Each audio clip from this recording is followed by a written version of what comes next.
Hey everyone, my name is Ronak back with another video, and this is a new video in the new series that I'm starting, which is deep learning. And in this video, you are going to learn to build a neural network as fast as possible. So let's get started. So right before we start, you might have heard that machine learning is a prerequisite for this deep learning course. Well, that is not the case in my video. So in my video, you are going to learn to prepare an entire neural network with no prerequisites. Yeah, obviously you are going to require some coding prerequisites. So I have a complete Python tutorial. I'll link a card and I'll also put the link in the description box, and I'll be also displaying some of the concepts that you need to go, which are very important, and you can cover them very fast. Okay, you don't require a lot of time to do those. So I'll display the concepts. You just can pause for a while.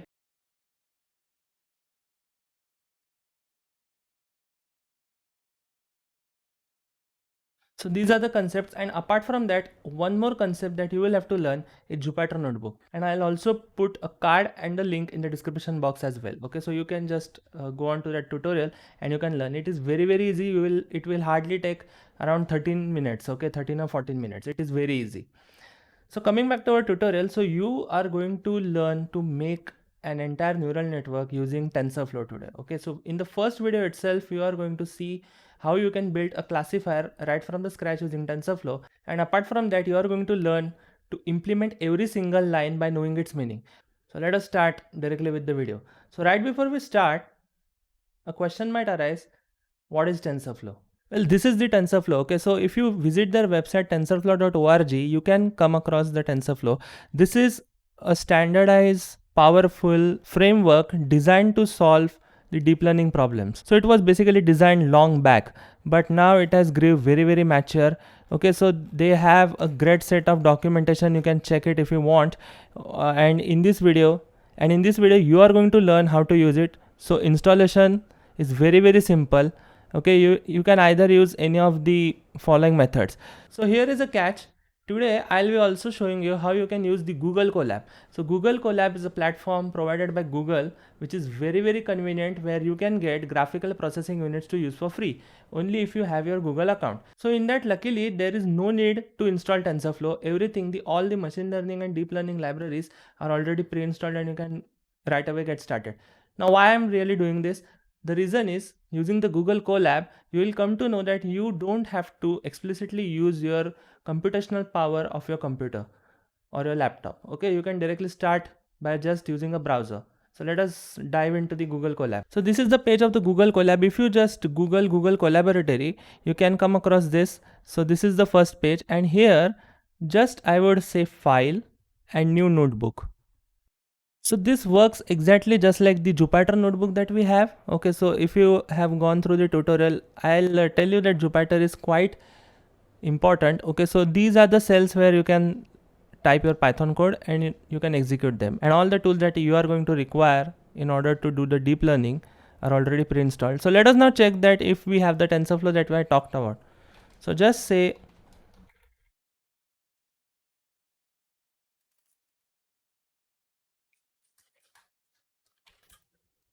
so in order to execute the cell, okay, so I have written import TensorFlow STF. You have to type shift enter and it executed. Okay, so since it has got executed, you can come to know that it is already present and you don't have to install it. But if you're a person that you have to install it in your computer, I would suggest you this command, pip install TensorFlow. So with pip install TensorFlow, you can easily install TensorFlow and it is completely hassle free. So let us now start with our tutorial. So right before starting this tutorial, I have a note for you that in future, I'm also going to make more deep learning videos and many content related to this. So if you don't really want to miss out on that content, please subscribe to my YouTube channel.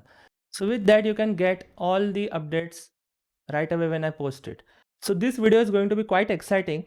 So stick to the very end of this video, because you are not just going to train a neural network, you're also going to learn to test it and also evaluate it. So let us get started. And in today's tutorial, you are going to learn classification. So what is classification? It is very easy concept that we classify a thing. Alright, so let us say as a kid, if I show you a picture of an elephant. So after looking at that photo, later on, when you are able to see an elephant in the real life, you are able to classify that it is an elephant. This is classification. You don't have to do anything, okay? So your brain captures the features of the elephant and maps them with a pattern, and then when you come across a real elephant, you are easily able to classify that it is an elephant. So this is classification. So classification is always discrete. So regression, considering the regression is used for predicting continuous values. So where there is applications like forecasting or stock market prediction, regression is going to come into picture. In some videos later we might come across regression, but in this video you are going to learn to make a classifier. So for that we are going to use something known as neural network. So neural network is very common approach to pursue the deep learning. So here comes a neural network. So it actually replicates the original human brain neural network. Okay, so in our brains we do have neural networks. So those also have nodes which give you the correct message that you want to give. This is known as an artificial neural network, and it is a replicate of the actual human biological neural network. So in our brains, even we have neural networks that help us take particular decisions or think of some things and make evaluations. So this is a kind of, I would say, more expansive image. So I found this in the prediction of the wind pressure coefficients of the building surfaces using ANN. In that I found this image where it says that there is an input layer. So input is a form of data taken from the outside world. Alright. So in the hidden layer is where the evaluation happens. So these hidden layers are a powerful combination of connected neurons to each other which help the neural network to learn the parameters of the input, and after that we have the output. So assuming the fact of the classification, so if the input is an image of an elephant, the output is going to be whether that particular animal that you come across later on is an elephant or not. Alright, so in the input you are going to take the image of an elephant, and in the hidden layers you are going to make the patterns of that elephant and remember the parameters, and you are going to learn. So the process of learning, when the neural network learns, happens within the hidden layers, and then we have the output. So output is going to help us determine whether the animal that you see is an elephant or not. So speaking of a neural network, you might think of that, okay, I talked about the neural network, but what about the data? Okay, from where do I have to get the data? So in today's example, definitely I'm not going to classify any elephant or camels like that, such things. But today we are going to move with a very simple data set, because this is a purely beginner's video. Okay, and we will look at each segment of the code accordingly. So I'll type some code, I'll explain you what it is. So you don't have to look for prerequisites of machine learning at the moment. You can focus on the video right now. So speaking of the data that today we are going to use in this tutorial is MNIST. Okay, MNIST is the most common data set, which is also termed as the Hello World data set of the deep learning. MNIST is a powerful data set of handwritten digits. So these digits are from 0 to 9 and those are handwritten. So these comprise of around 70,000 values. Okay, so 70,000 values you have of the handwritten digits. 60,000 images are for training and 10,000 images are for testing. So what is training and testing? Okay, I spoke about training and testing. We have 60,000 training images, 10,000 testing images. So what really it is? The 60,000 images that you see are the features from which the neural network is going to learn. So it is not as advanced as the human. Okay, so human, when we look at an elephant, we can easily determine with just one picture that this is an elephant, but doesn't work similarly for the neural network. It needs a lot of data. So it is going to learn from many parameters. So there are 60,000 different forms of handwritings in which it is going to create a pattern that is going to help it determine that a given input is a particular digit. Now coming to testing. So what is testing? So testing is like the validation of that particular network. So assuming the fact that you once train, you have to test. So this also happens with us. Okay, so when you are in a college or a school, you come across preparation for the exam. So that is like the training, because you're training your system to be efficient. Okay, you're training your brain to memorize a lot of things, to solve a lot of things, to come up with new solutions. And testing is where in the exam you have to evaluate with the data that you have not seen. Okay, so this is testing. So that is the difference between training and testing. Now let us look how we can leverage that data in our Google Colab. So in order to load the data, you will have to use some of the segments of the code. Now I'll type the code first and then I'll explain you what it really means.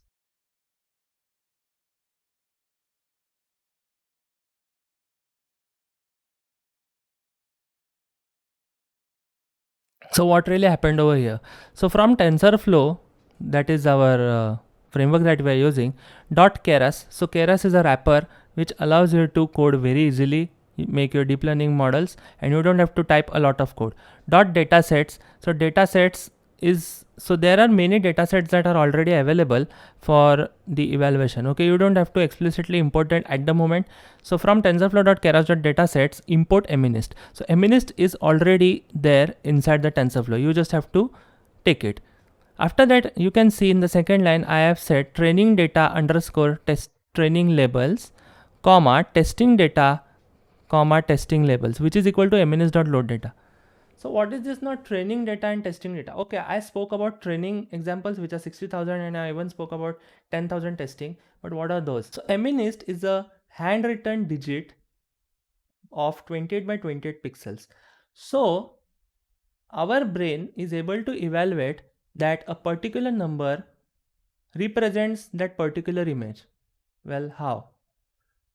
Because right from the beginning we have learnt in that way that a 0 represents like this or a 1, so that pattern is stored in our brains. Similarly, in order to teach our neural network, we will have to feed it the pixel values, which is the training data, and we have to also feed it the labels. Okay, so when we are kids, we are taught to draw a 0 like this or a 4 like this. Okay, we are taught in that fashion. Then we come to know that it is a particular number. Similar is the case with our neural network. So for testing, you will have to feed it a different looking digit, and you will also have the testing labels. So this testing data and testing labels will be useful quite later on. I'll tell you how, but let us now move ahead with our neural network. Now here I can check the training data shape. So training data.shape gives us the size of the data that we have. So like I said, we have 60,000 training samples, which are 28 by 28 pixel. Okay, so that image of the digit is 28 by 28. Similarly, we can check on the testing data too.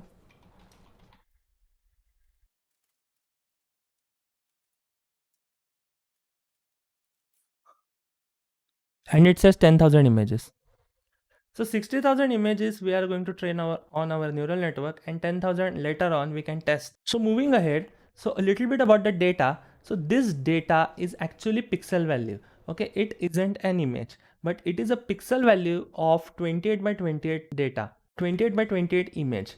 So images we can later on feed it, I'll tell you. So that part is very far away, but at the moment we have to focus on how do we resolve the problem. So as you know, so this is a grayscale image. Okay, so this is only one channel, it is not RGB.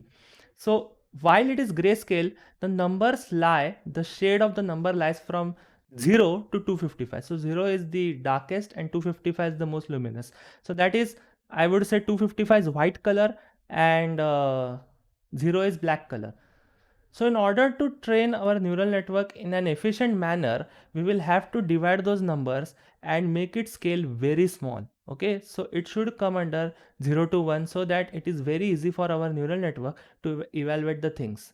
As simple as that. Okay, so I just divided both the numbers with 255. The reason of doing is this, because if all of my values, the pixel values that I have are currently between 0 to 255, so it is going to take a lot of time of the neural network, and it is also going to lose a lot of information while training. So it is better that we give it values that are very, very small. So a minute value is very easy for the neural network to compute. So accordingly, when I divide with 255, those values, so 0 doesn't get affected at all, but the 1 affected gets affected. So it suggests that the highest number, so let us assume the most luminous pixel that we have is around 255. Okay, so that 255 divided by 255 is going to give us 1. So this indicates that all the values lie between 0 to 1. Now let us start by making our neural network. Okay, so that is one of the steps that you can come across.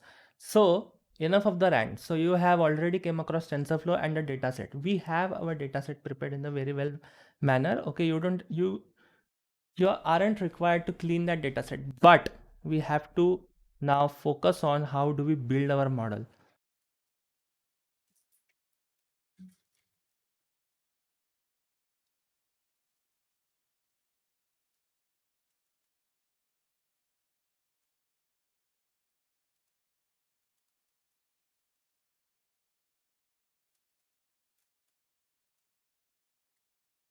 Okay, so what is the sequential that you came across? So a sequential itself indicates that everything moves on by a sequence. So in our example, we are going to feed the input. We are going to have a one hidden layer at the moment and one output layer. So how do we really do it? Okay, we have our data and how do we do it? There is a simple math. So we have 60,000 images that we are going to feed it. So those are 28 by 28 in size. So we have to flatten them out in a vector. So that is going to be 784. Okay, so we are going to reshape it. So 28 into 28, that is 28 square is 784 values. After that, the hidden layer is going to have 128 neurons. And all of these will be interlinked with each other. So each neuron is going to hold the information that we are getting from a particular input. And in a similar fashion, our hidden layer that is of the 128 neurons is going to go to the output. So that output is going to be 10 neurons. Now you may ask, why 10 neurons? Because we have digits 0 to 9. So each single neuron is going to hold an information about which particular handwritten digit value we have. So in order to do that, we will have to make a neural network that is of 784 as the input, 128 neurons hidden layer, and 10 neuron output layer. Let us get started with it. So after coming to the sequential, you will have to first flatten the data that we have. So our data is in 28 by 28 form. Well, now how we do it? So it is really easy.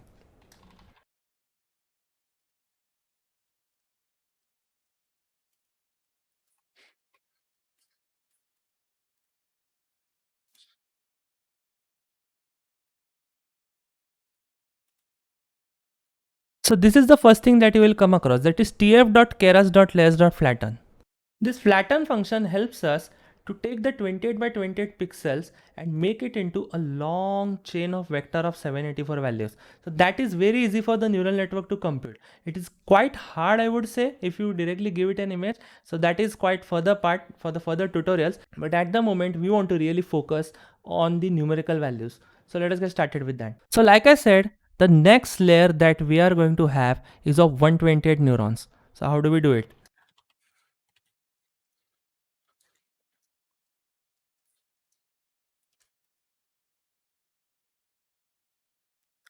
So tf.keras.layers.dense. Now what is this dense? So this dense allows you to declare a set of neurons, okay, which are sequential in order. So here I'll say 128.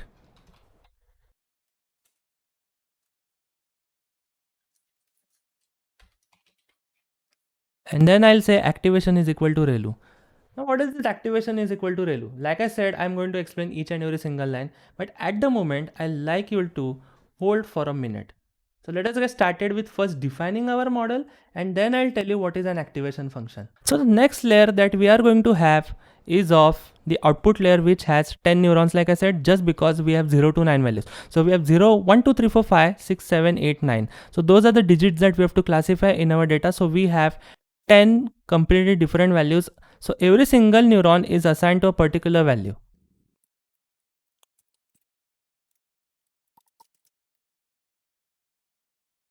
So I have made a new layer, which is my output layer. So it consists of 10 activation neurons, and activation function is equal to softmax.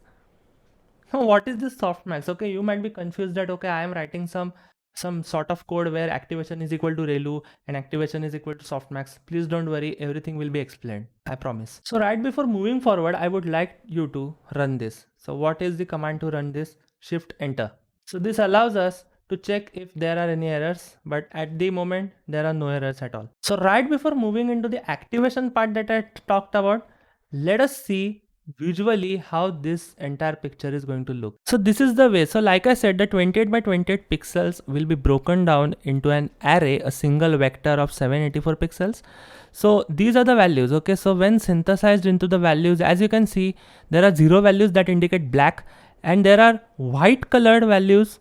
So those are the luminous values which indicate what the number is. So each of that will be broken down into a long chain of vector, which is going to be from like pixel 1 to pixel 784, as you can see in the image.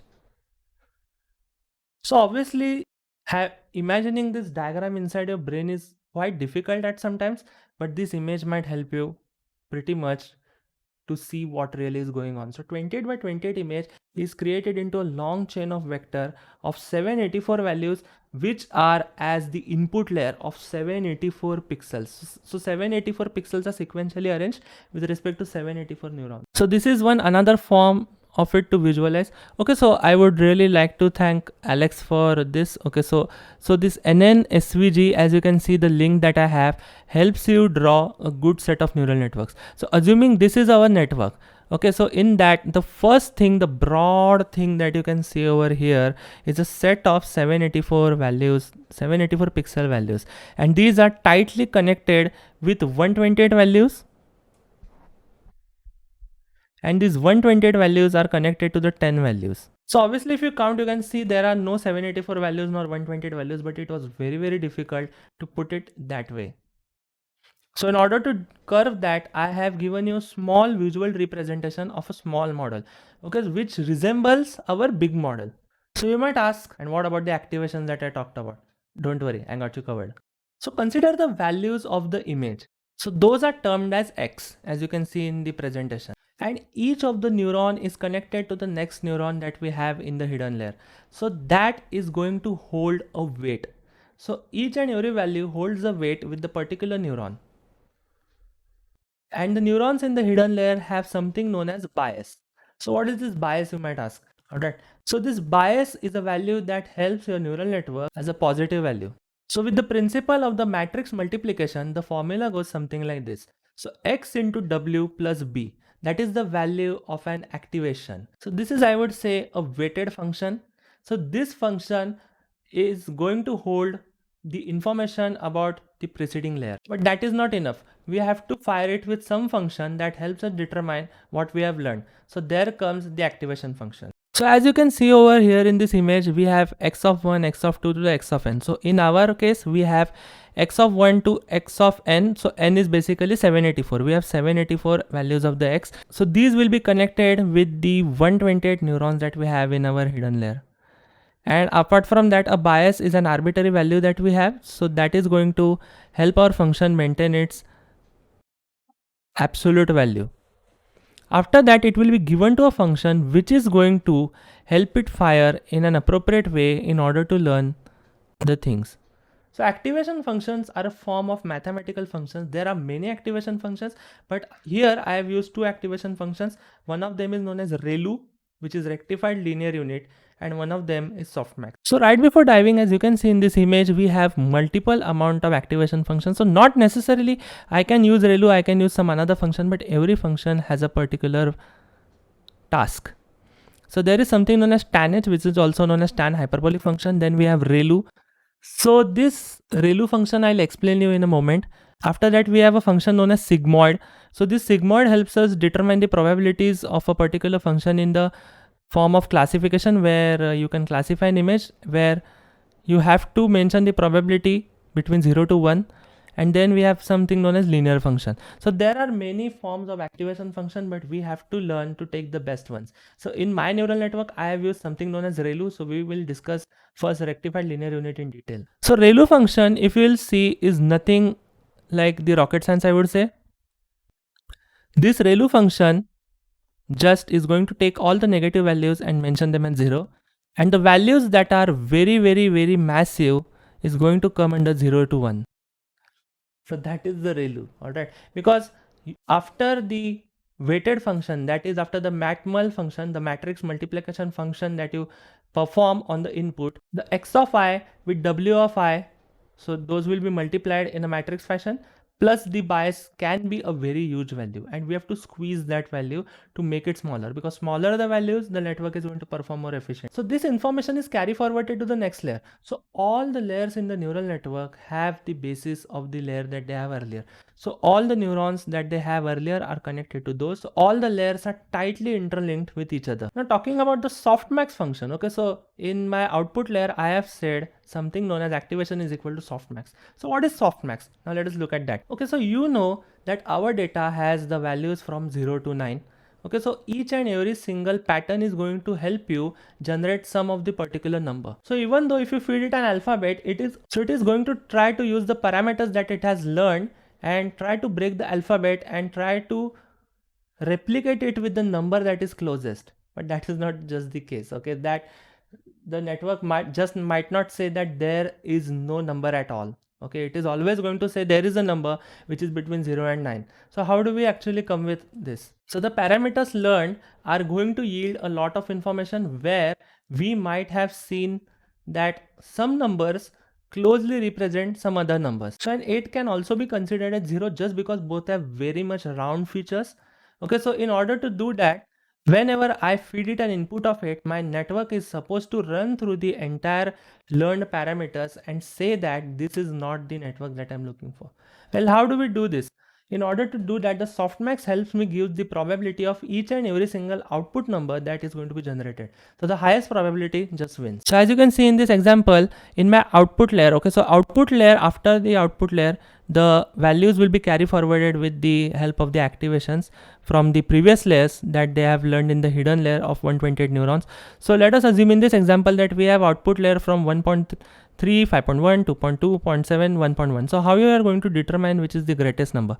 Okay, so that is quite, I would say, difficult. So softmax helps me give an estimated probability of each and every single number.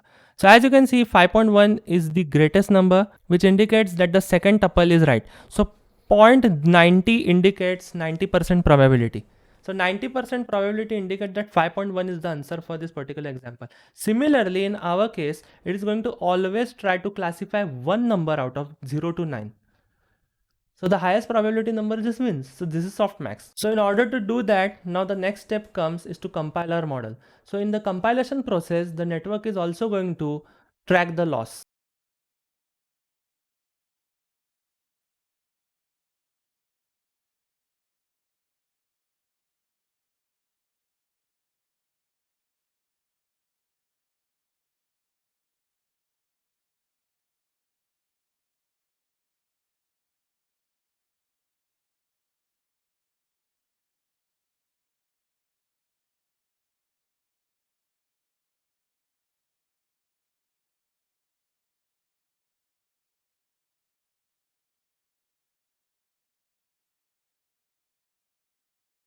Okay, so what is now this new code? Okay, you have came across some of the terms known as optimizer, loss, matrix.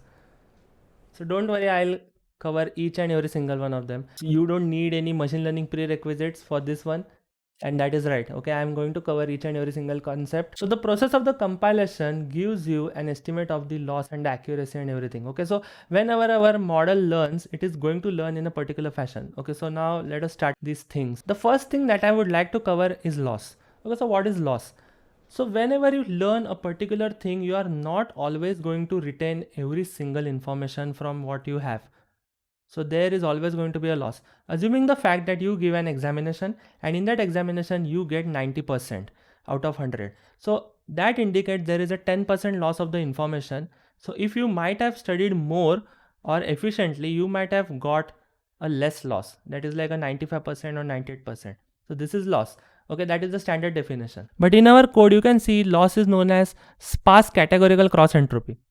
Now the term itself seems very difficult, but it is not, trust me. Sparse categorical cross entropy is basically a cross entropy function. So I will try to break down every word. So whenever we have to find a loss, there is something known as a logarithmic loss. Okay, so it is intended for binary functions. If you want to learn more, you can check out my tutorial. I have a completely dedicated tutorial for log loss where I have explained it mathematically and also with a raw implementation of Python. So that gives you an deep insight of what really it is.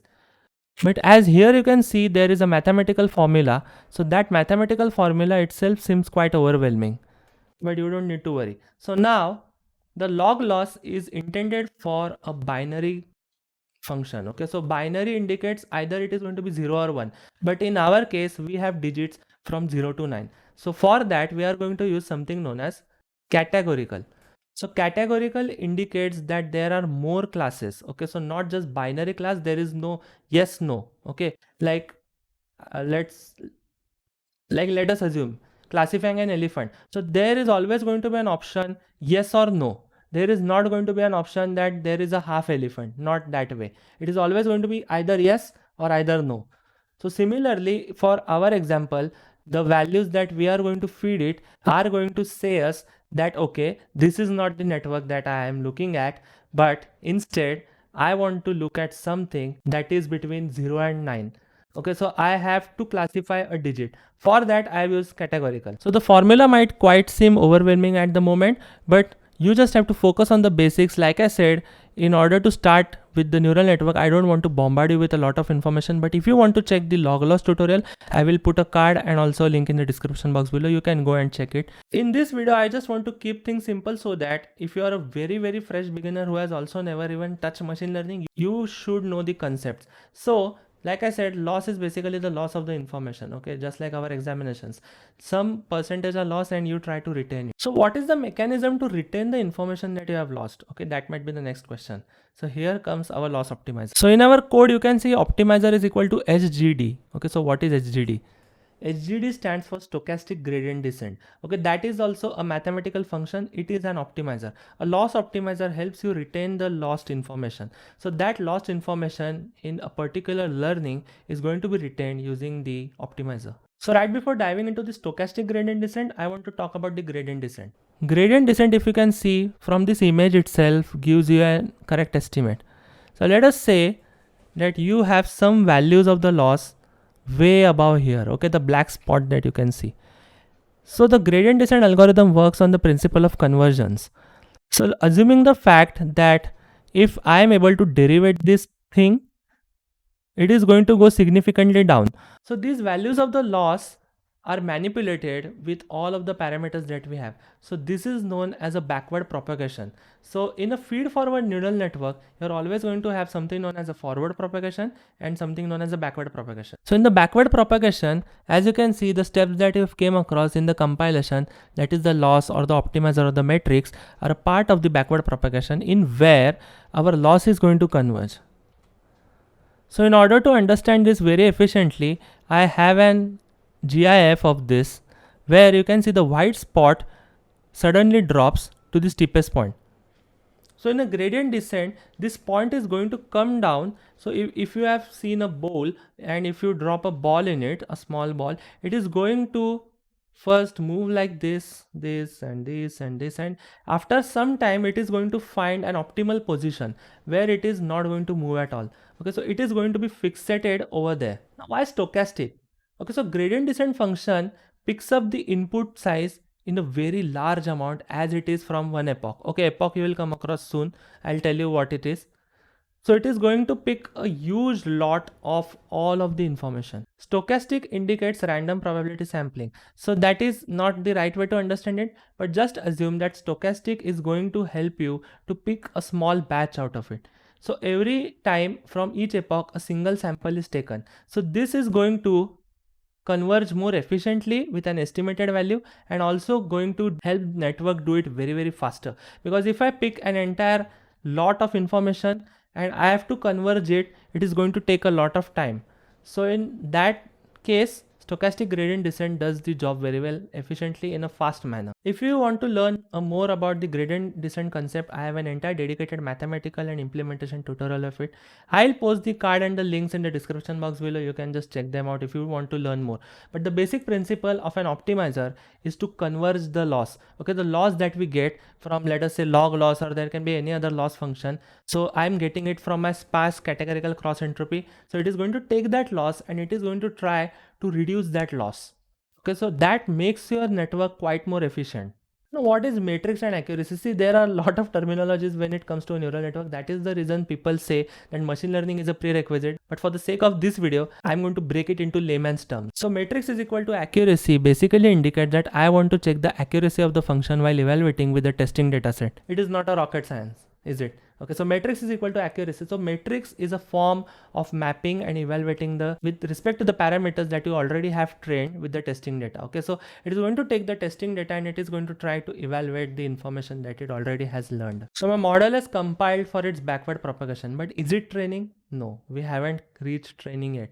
Now let us take things a little bit more faster. So in order to train the data set, what you are going to do? So assume that you are studying, okay, as a kid. So let us assume it is a topic of memorization. So how do you do it?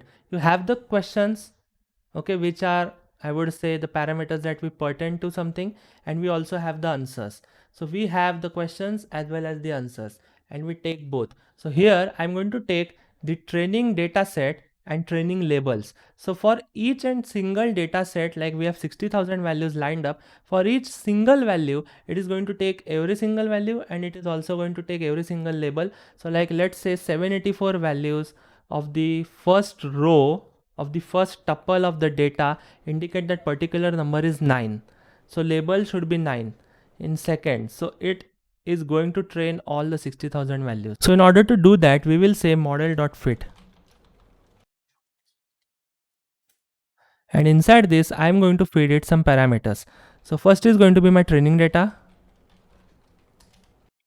Then it is going to be my training labels. And last, it is going to be something known as epochs. So epochs at the moment, I am going to give it 5. So now what is epoch? Okay. So each and every single line, like I promised, I'm going to explain, don't worry. So epoch is a process where an entire forward propagation and a backward propagation happens in a neural network. So one epoch is going to take the parameters from the entire form of data set. It is going to take those values, then it is going to track the loss, and then it is going to optimize it. Again, it is going to train. Okay, so it is going to learn from its mistakes. That is the way I can put it in a layman's term. Now let us run this cell. And as you can see, the training has started.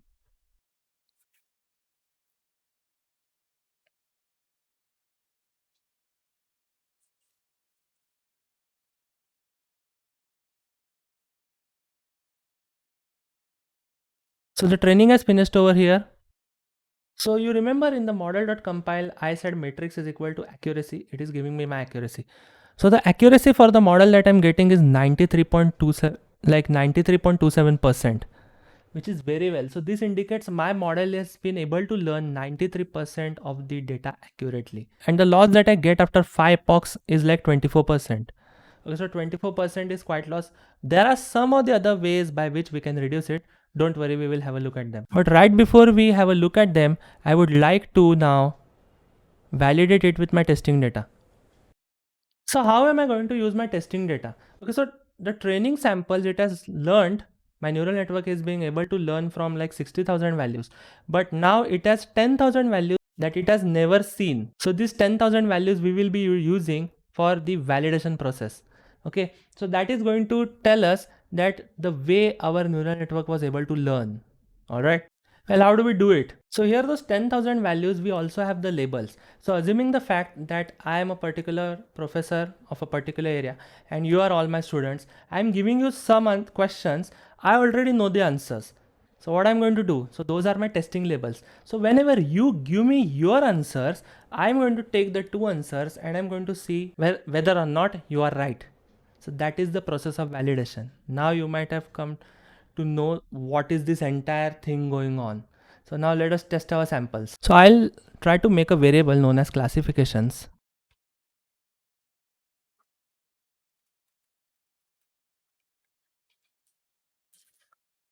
So this variable is going to hold my data of testing.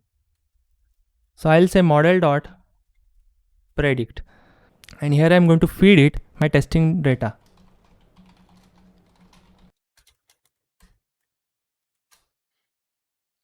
Well, it has begun. Now let us check the 0th value. So there are 10,000 values of the testing that it has never seen. So let me start with the first value. So with the principle of the array, it is always going to be the 0. Okay, so let us check the value.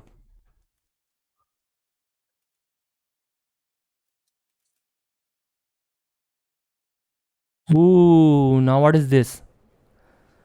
So we in fact should be getting that with a particular handwritten digit value it has seen, it should give us output like either it is going to be 0, either it is going to be 1, 2 or 3. But why it is happening?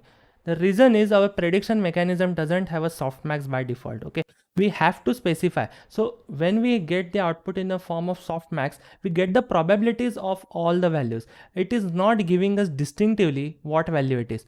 But as you can see from the data, if you check, the highest probability that you get around in this data is somewhat 9.980. So now I will have to point out that value in order to give us the right example. So now let me show you how we do it.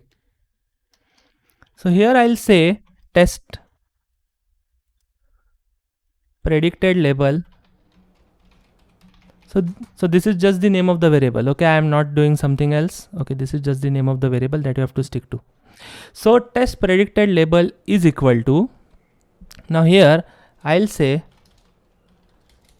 so first of all I will have to import something.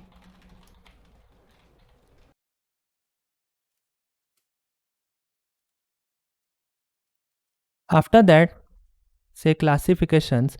So before that, I'll say np dot argmax.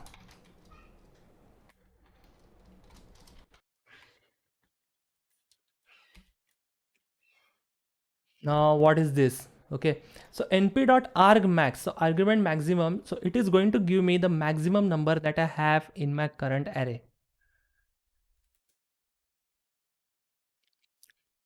So it has ran successfully. So in order to check it, I'll say test predicted label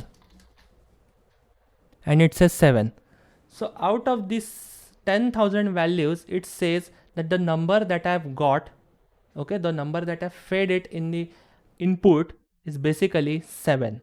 Okay, but now let us check the answer. Okay, so I have given a question and the student has answered. Now I have to check the answers. So I am now going to validate. So I'll say test labels 0 and it says 7.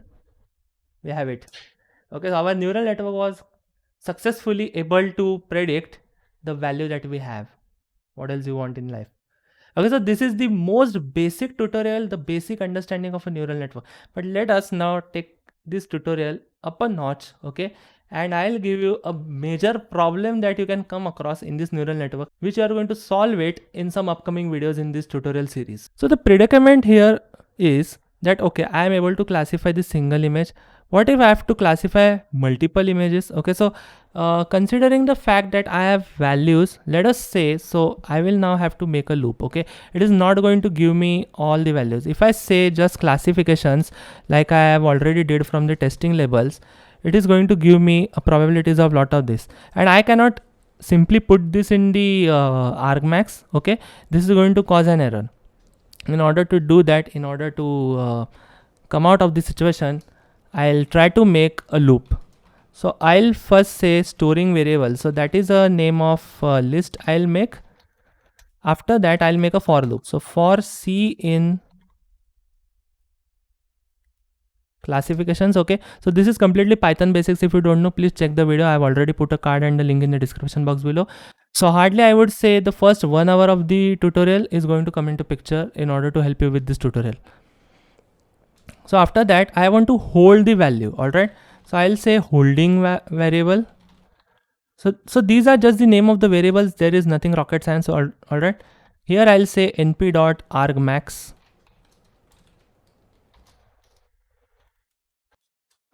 And after that, I'll say C. But is this sufficient? Not at all, because the holding variable is going to iterate. So basically, all of the values will be iterated, and that C variable holds the value of each and every single value of among the 10,000 values. So it needs to be now applied argmax. So after applying argmax, I will have to append it with my storing variable. So storing variable is equal to storing variable dot append holding variable.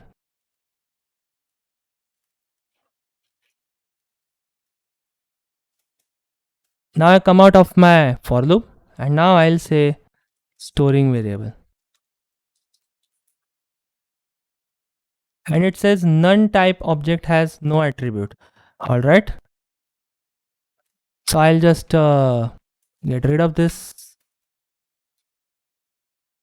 Okay, so holding variable already has my np.argmax values and then I'm going to append those.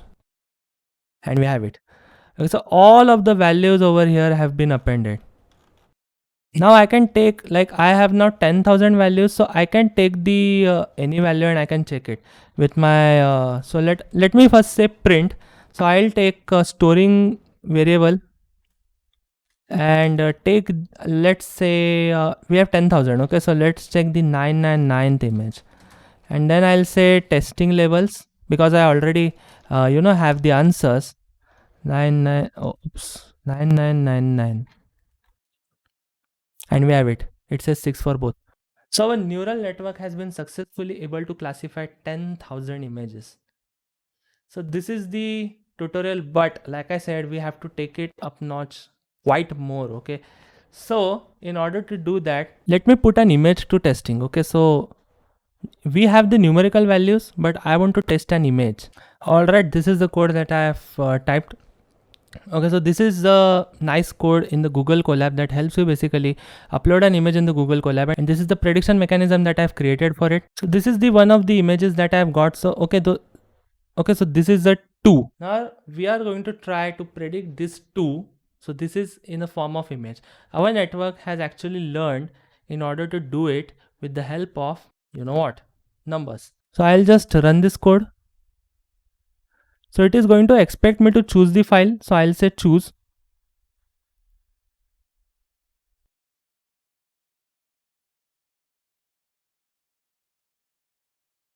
So here I select my image that is on my desktop and it says grayscale RGB. Okay, so yeah, so spelling of the grayscale. All right, I put E over here, it is A. So now it is going to say choose files. I'll choose my file.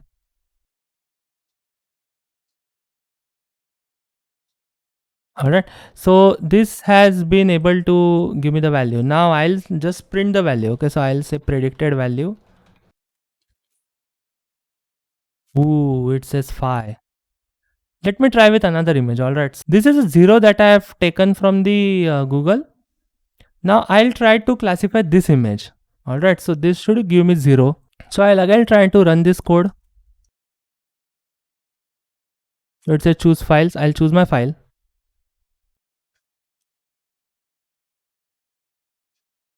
And computation has been done. Now let me check the predicted value. Ooh, it says 3, but my value is 0. So even though my accuracy is 93%, why is it not accurately predicting it? Well, this is where a new problem comes into picture. The reason is the images that I've taken from the Google aren't 28 by 28. So these are very big images. And my network has in particularly learned how to take the parameters from the numbers and not from the images, the actual images. So this is where the convolutional neural networks is going to come into picture. So that is a scope for the next tutorial. All right. And I'll give you a little bit of small task that you can try by yourself. So what this task is really going to be, okay, you have to now try to tweak the parameters of this neural network in order to increase its accuracy. So accuracy we got is around 93%, which is very decent. Okay, so the documentation of the TensorFlow you can refer. Obviously it is very, very good. I would suggest everyone to use it. So in order to do that, try to add more dense layers with the neurons. Okay, so in the next tutorial I might actually try to first of all tweak this network and increase its accuracy, and in later tutorial we will come to the CNN, that is the convolutional neural network. So that is the reason why our classifier was not able to classify the images even though we had an accuracy of 93%. I actually fed it images. You can see, like, us humans, our perception is like way beyond the machines at the moment. So we were able to classify that it was a 2 and a 0, but my network said 5 and 3, which is very wrong. So convolutional neural network is going to help us. Another parameter tweaking that I would like to suggest to you is increase the epochs. So the training epoch that I've taken is 5. Try to make it 10, 15 and try it. Okay. So these are the things that I'll just leave it to you to try. And now in the next video, we will be looking at some other concepts.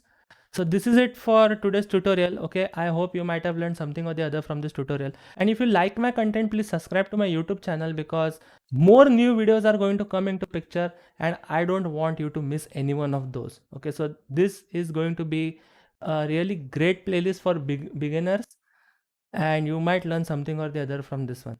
So this is it for this tutorial. So thank you for watching. Goodbye.